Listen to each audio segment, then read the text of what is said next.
नीरज एक युवा लेखक था जो रहस्यमयी और डरावनी कहानियों पर आधारित उपन्यास लिखता था। उसकी किताबें ठीक ठाक बिकती थी, लेकिन उसे वह सफलता नहीं मिली जिसकी उसे चाह थी। जब नीरज को चांदनी बाग के डाकघर की कहानी का पता चला तो उसकी जिज्ञासा बढ़ गई। उसने सोचा कि अगर वह इस रहस्य को सुलझा ले तो उसकी अगली किताब न केवल उसे प्रसिद्धि दिलाएगी बल्कि उसे साहित्यिक ऊंचाइयों पर पहुंचा देगी। पर क्या है ये चांदनी बाग का डाकघर और क्या है इससे जुड़ी कहानी? दिल्ली के एक पुराने इलाके चांदनी बाग में एक सुनसान डाकघर था। यह डाकघर 50 साल पहले बंद हो गया था, लेकिन उसके बंद होने की वजह आज तक रहस्य बनी हुई थी। आसपास के लोग कहते थे कि डाकघर से जुड़ा एक श्राप है और वहां जो भी गया वह कभी वापस नहीं लौटा। लोगों का कहना था कि उस डाकघर में कोई अदृश्य शक्ति रहती है। जो भी वहां की चिट्ठियों को छूता है उसकी जिंदगी खत्म हो जाती है। यही कहानी पढ़कर नीरज ने एक साहसिक कदम उठाने का निर्णय लिया। रात के अंधेरे में लोगों से छुप छुपाकर नीरज ने डाकघर में प्रवेश किया। चारों ओर सन्नाटा था। डाकघर का दरवाजा जंग लगा हुआ था, लेकिन हल्का धक्का देने पर खुल गया। अंदर का दृश्य बेहद डरावना था। जर्जर अलमारियां, धूल से भरे पत्र और दीवारों पर अजीबोगरीब निशान। नीरज ने टार्च की रोशनी में चारों ओर देखा। अचानक उसकी नजर एक पत्र पर पड़ी जो बाकी पत्रों से अलग था। वह पत्र चमक रहा था। उसने उस पत्र को उठाया और पढ़ना शुरू किया। पत्र पर खून से लिखा था, जो भी इस पत्र को पढ़ेगा उसकी मौत निश्चित है। 7 दिनों के भीतर तुम्हारा अंत होगा। नीरज ने इस पत्र को एक मजाक मानकर अपनी डायरी में रख लिया। उसे लगा कि यह एक पुरानी कहानी को डरावना बनाने का कोई तरीका हो सकता है। लेकिन उसी रात नीरज के कमरे में अजीब घटनाएं घटने लगी। अचानक बिजली चली गई और कमरे में एक अजीब ठंडक भर गई। उसने खिड़की से बाहर झांका तो उसे एक काली परछाई दिखाई दी। वह परछाई धीरे धीरे उसके करीब आ रही थी। डरते हुए उसने खिड़की बंद कर दी, लेकिन उसे लगा कि परछाई अब भी उसके आसपास है। अगले ही दिन नीरज के दोस्त अमन की अचानक मौत हो गई। अमन ने मरने से पहले नीरज को फोन किया था और कहा था, नीरज, तुमने जो पत्र उठाया है वह सिर्फ तुम्हारे लिए नहीं, मेरे लिए भी श्राप बन गया है। इसे जलाओ वरना हम सब मर जाएंगे। नीरज को अब एहसास हुआ कि यह मजाक नहीं है। उसने चांदनी बाग के बुजुर्गों से बात करनी शुरू की। बुजुर्गों ने उसे बताया कि यह डाकघर कभी बहुत व्यस्त हुआ करता था। वहां का डाकिया मनोहर अपने काम के लिए जाना जाता था। वह चिट्ठियां समय पर पहुंचाने में कभी चूक नहीं करता था। लेकिन एक दिन उसे एक ऐसी चिट्ठी मिली जिसे पहुंचाने का अर्थ था किसी की हत्या। चिट्ठी चांदनी बाग के अमीर और क्रूर आदमी चंद्रकांत ने लिखवाई थी। मनोहर ने वह चिट्ठी पहुंचाने से इनकार कर दिया। चंद्रकांत ने गुस्से में आकर मनोहर की हत्या करवा दी और उसकी लाश को उसी डाकघर में छुपा दिया। तभी से लोग कहते हैं कि मनोहर की आत्मा वहां कैद है। वह हर उस इंसान को सजा देता है जो उस चिट्ठी को उठाता है। नीरज ने सोचा कि वह मनोहर की आत्मा को न्याय दिलाएगा। उसने चंद्रकांत के अपराधों को उजागर करने का फैसला किया।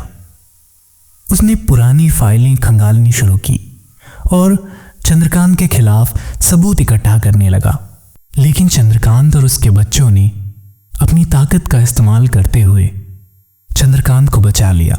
उसने नीरज नीरज को धमकी दी, अगर वो ये मामला आगे बढ़ाएगा तो उसकी जान खतरे में पड़ जाएगी। नीरज चंद्रकांत की बातों को अनसुना करते हुए डाकघर की ओर भागा। डाकघर जाकर नीरज ने मनोहर की आत्मा से माफी मांगी। मैंने तुम्हें न्याय दिलाने की कोशिश की, लेकिन मैं असफल रहा। मुझे माफ कर दो। तभी मनोहर की आत्मा गुस्से से भड़क उठी। उसने कहा, तुमने मेरा पत्र उठाया और वादा किया था, अब तुम भी मौत के सौदे का हिस्सा हो। अचानक से डाकघर की दीवारें हिलने लगी, चारों ओर पत्र उड़ने लगे। नीरज ने बचने की कोशिश की, लेकिन कोई अदृश्य शक्ति ने उसे गले से पकड़ रखा था। अगले दिन नीरज का शव डाकघर में पाया गया। उसके हाथों में वही खून से लिखा पत्र था। नीरज की मौत के बाद नीरज के भाई प्रतीक ने चंद्रकांत के खिलाफ शिकायत दर्ज कराई। उसे शक था कि चंद्रकांत के खिलाफ सबूत इकट्ठा करने के कारण ही नीरज की हत्या हुई है। हालांकि सुनवाई ज्यादा दिन चल नहीं पाई। केस दर्ज कराने के 4 दिन बाद ही चंद्रकांत का शव भी डाकघर से प्राप्त हुआ।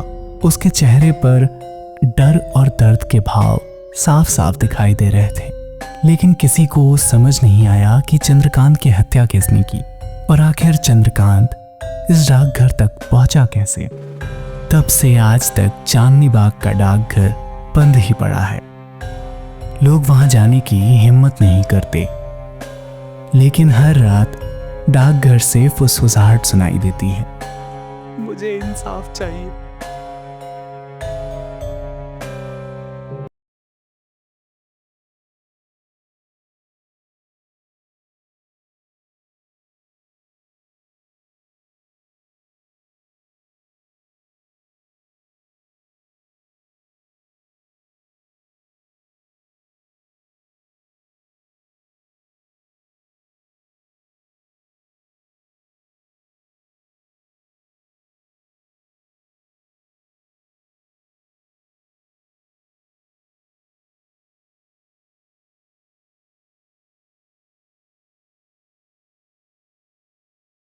कानपुर शहर की रातें हमेशा कुछ अजीब सी होती हैं। एक ठंडी शांतिपूर्ण सर्दी और हवा में घना कोहरा। यह शहर कभी भी डरावना महसूस हो सकता था, और आज की रात दीपा और रोनी के लिए एक खास रात थी, क्योंकि वे दोनों उसी पुराने किले के पास आ गए थे जिसे लोग अभिशप्त महल कहते थे। रोनी मुझे अच्छा नहीं लग रहा है, दीपा ने डर से कहा। ये जगह बहुत अजीब है।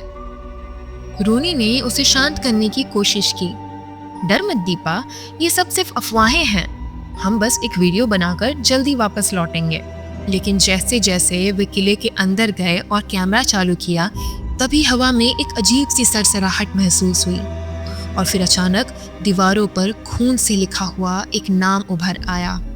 दीपा ने घबराकर रोनी का हाथ पकड़ा। क्या ये सब सच है? रोनी के चेहरे का रंग उड़ चुका था। नहीं, ये नाम मेरी बहन का है।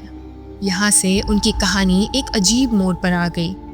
रोनी को याद आया कि उसकी बहन रोशनी इसी किले में खो गई थी, लेकिन वो कभी नहीं बताता था कि उस दिन आखिर हुआ क्या था। अब वह नाम उसे फिर से बुरी तरह से परेशान करने आया था। दीपा और रोनी जैसे ही किले के भीतर और गहरे गए, अचानक गाड़ी का इंजन अपने आप चालू हो गया। जब रोनी ने गाड़ी की साइड गियर में देखा तो वही लड़की दिखाई दी, सफेद साड़ी में, बिना आंखों के। ये क्या है रोनी? ये लड़की कौन है? दीपा कांपते हुए बोली। वो मेरी बहन थी, रोनी ने घबराते हुए कहा। यह सब वही जगह है जहाँ मेरी बहन की मौत हुई थी। 15 साल पहले रोनी और उसकी बहन रोशनी किले के पास खेलते थे। एक दिन रोनी उसे अकेला छोड़कर भाग गया, और जब वापस लौटा तो रोशनी वहां नहीं थी। अगले दिन उसकी लाश किले में मिली, लेकिन उसकी आंखें गायब थी। उसके बाद रोनी का पूरा परिवार कानपुर छोड़कर चला गया। लेकिन अब जब रोनी वापस आया तो सब कुछ फिर से जीता जागता महसूस हो रहा था। गाड़ी रुकने के बाद रोनी और दीपा फिर से उसी किले के अंदर थे। दीपा की आंखों में डर था, लेकिन रोनी अब शांत था। वह समझ चुका था कि यह सब किसी भूतिया आत्मा का काम नहीं था। यह एक अधूरी कहानी थी, रोशनी की कहानी। रोनी रोनी ये क्या हो रहा है? दीपा ने उसे झिंझोड़ते हुए पूछा। यह मेरी बहन की आत्मा है जो मेरे छोड़ जाने के बाद अब तक यहाँ इंतजार कर रही है। जब रोनी और दीपा किले में और गहरे गए तो अचानक रोनी के सामने वही लड़की खड़ी हो गई, रोशनी। उसकी आंखें गहरी काली थी और उसके चेहरे पर कुछ और ही था। रोशनी। रोनी ने उसका नाम लिया, लेकिन उसकी आवाज कांप रही थी। मुझे माफ कर दे, मैंने तुझे अकेला छोड़ दिया था ना। रोशनी धीरे से मुस्कुराई। भैया, तुम वापस आ गए, अब हम कभी अलग नहीं होंगे ना? दीपा ने डरते हुए कहा। नहीं रोनी, यह आत्मा तुझे अपनी गिरफ्त में ले लेगी। लेकिन रोनी शांत था। उसने रोशनी की ओर देखा और कहा, मैंने तुम्हें छोड़ दिया था ना, लेकिन अब मैं तुम्हारे साथ ही रहूंगा बहन। अचानक रोशनी की आंखों से 2 आंसू गिरे और किला तेज रोशनी से भर गया। फिर सब कुछ शांत हो गया। दीपा ने देखा कि रोनी अब नहीं था। अगली सुबह दीपा किले के बाहर थी और रोनी कहीं दिखाई नहीं दे रहा था। दीपा ने रोनी का मोबाइल खोला और देखा कि उसमें एक आखिरी मैसेज था। अब रोशनी को अकेला इंतजार नहीं करना पड़ेगा, मैं उसके पास हूँ। दीपा ने किले की ओर देखा और अब यह महल नहीं बल्कि एक शापित जगह लग रही थी। यहाँ अब कोई इंतजार नहीं था और ना ही कोई खो जाने वाला था। कानपुर की सर्द हवाओं में एक डरावनी कहानी हमेशा के लिए खत्म हो चुकी थी। लेकिन दीपा जानती थी कि कभी कभी कुछ कहानियाँ खत्म नहीं होती, वे हमेशा हमारे अंदर गूंजती रहती हैं।